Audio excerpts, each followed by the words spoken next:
Hey everyone, this is TJ with Avidyne. In the following brief video, we're going to be discussing the IFD interface with analog indicators for CDIs and HSIs. We're going to be talking about this from the aspect of the IFD side of the connection. Most of your analog indicators are going to use all and or some of these connections. So you can kind of pick and choose through these which ones apply to your indicator or not, but we'll be going through all of those from the IFD side of the thing. As always, everything in this video is for reference use only for FAA approved data. Make sure you take a look at the IFD installation manual and make sure you're looking at the latest rev. So the first one we're going to talk about is the connection from the P1001 connector. This is our main analog indicator interconnect. Out of the 1001 connector, it's going to give you all of your CDI or HSI deviation information and all of that good stuff via these analog lines, and it's going to apply to both VLOC modes, so VOR, ILS, as well as GPS modes. So first off, we've got our main left-right and our main up-down outputs out of the P1001 connector. For these, full-scale deflection is 150 millivolts, plus or minus, and you can test those from the main CDI OBS config page. Now, understand if you guys are measuring this with a multimeter, what you would do is you would put one multimeter lead on pin 21 and the other multimeter lead on pin 22. So it's a differential voltage between the 2 points. You would don't want to measure these to ground for this test. You would want to measure them in relationship to one another. And then you would go in here and run your lateral, left and right. Full scale deflection, either direction, is going to give you 150 millivolts difference on those two lines. Positive and negative depends on what direction you're running it. For the main up down, same sort of thing. Okay, it's 150 millivolts for full scale deflection there as well. And again, if you're measuring this with a multimeter, you want to measure it from pin 27 to pin 28, not from pin 27 to ground, 28 to ground. Don't do it that way. It's a differential voltage. So the difference between the two should be 150 millivolts for full scale deflection either way.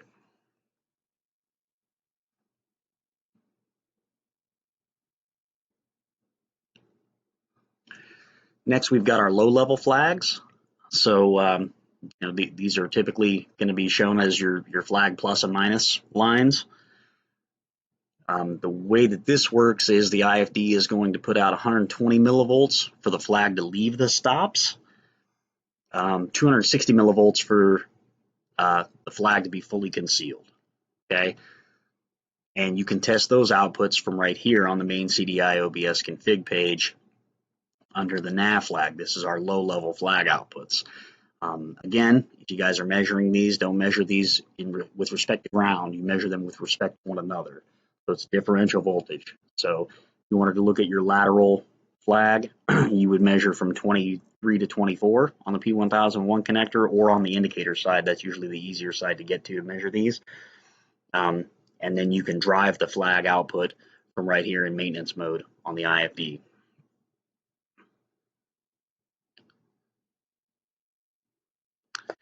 And then we've got super flags. So some indicators out there are going to utilize super flags as opposed to low level flags. With the super flags, when it's valid, it's going to measure bus voltage. So if it's a 14 volt airplane, it's going to measure 14 volts. If it's a 28 volt airplane, it's going to measure 28 volts. When it's invalid, that line basically is going to go down to less than 250 millivolts, basically non-existent, right? It's going to remove the voltage from that line when it goes invalid.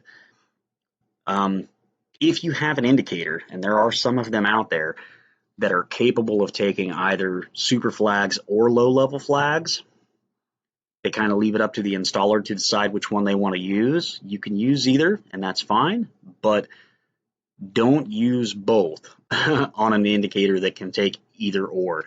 It's a pretty good way to blow up an indicator.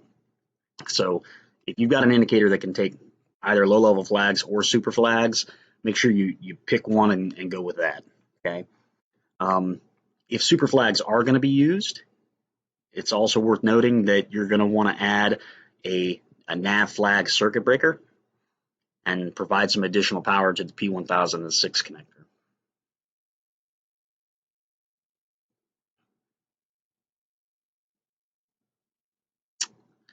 And then we've got our main to from. This is a 40 millivolt DC drive to drive that flag fully into view. And you can test those outputs from right here on the main CDI OBS config page under the to from heading. And again, that's a differential voltage, so you would measure that from pin to pin rather than either pin to ground.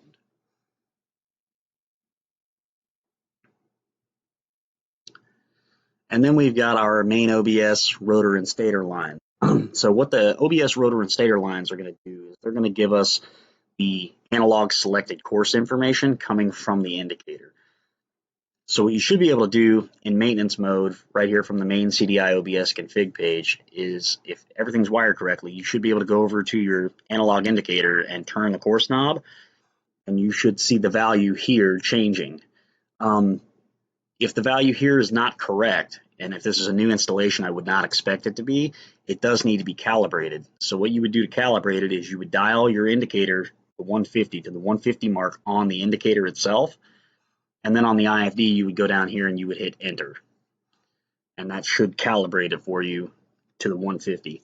Now if this is a new install and you're running through this calibration, we highly recommend go ahead and hit at least all of your cardinal headings all the way around using the course knob on the indicator to make sure that that selected course is, within a couple of degrees on all of your cardinal headings all the way around the compass.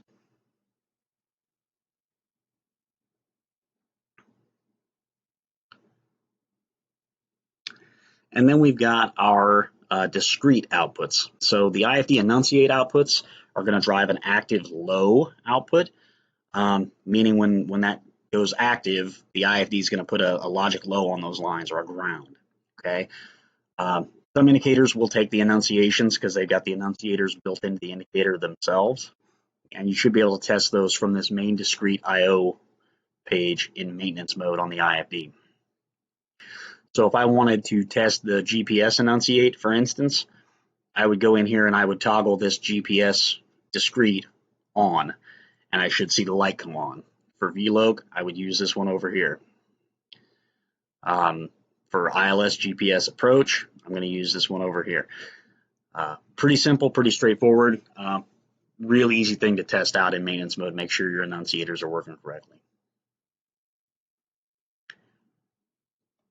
And then moving on to the P1006 connector. So big thing to keep in mind here, this is pretty much an identical interface as the P1001 connector, with the exception that the outputs from the P1006 connector are going to drive your analog indicator for VOR and ILS modes only.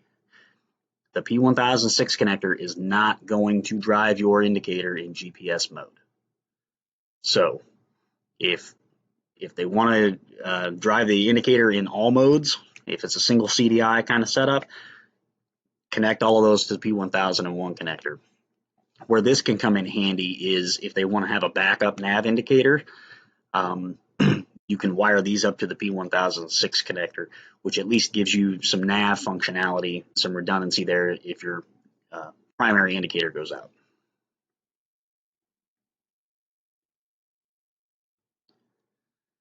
So we'll go through these real quick, but you'll notice pretty quickly here that it's kind of redundant. It's the same information. So VOR localizer left right pins 5 and 6.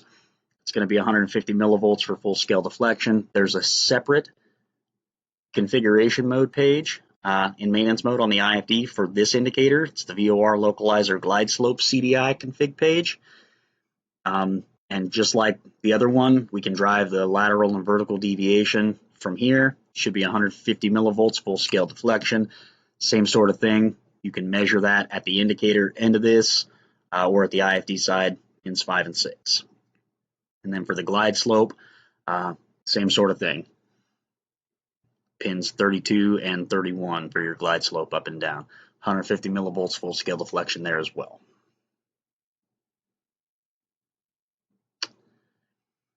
And this is a little bit different. So this is a VOR composite output. This outputs a 0.5 volts RMS signal, so it's AC voltage. There's not really a good test output for the VOR composite, so you're going to have to use a nav test box and tune in a valid VOR if you want to use this, or do some testing on this. There's not a place where we can go and just toggle that off and on. And there are only a handful of indicators you're going to run into that even use VOR composite anymore. But if you do see that, just know that there's not a specific thing that you can toggle off and on in maintenance mode to test that output.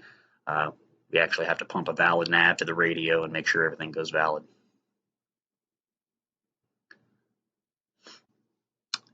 Then our low-level flags, again, just like on the P1001 connector, it's 120 millivolts to leave the stops, 260 millivolts for that flag to be fully concealed.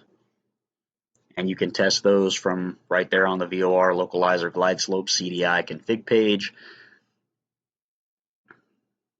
And again, the measurements would be taken from pins 3 and 4 or from pins 30 and 31, depending on, which one you're trying to test.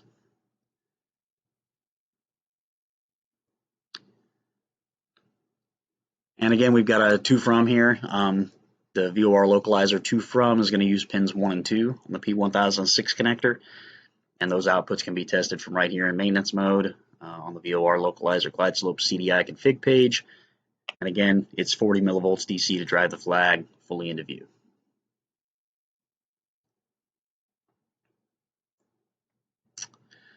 Super flags. This works just like the P1001 connector. When it's valid, it's going to be bus voltage, meaning 14 or 28 volts. When it is not valid, it's going to be basically 0 volts there. That output's going to be capable of driving 500 milliamps at 28 volts or 250 milliamps at 14 volts. And again, you're going to use this for the super flag stuff. Make sure that you're not using both to the same indicator, super flags and low level flags. You can damage the indicator that way. And you will have to add that additional circuit breaker for the nav super flag input to the IFD. And then we've got our ILS energize output. So they're labeled a little bit differently off this P1006 connector, but they pretty much do the same thing. So what I would do to test this is I would still go to my main discrete IO page, and I would go in here and activate the ILS GPS approach on, and I should be able to toggle that discrete off and on to watch that annunciator if that line's being used.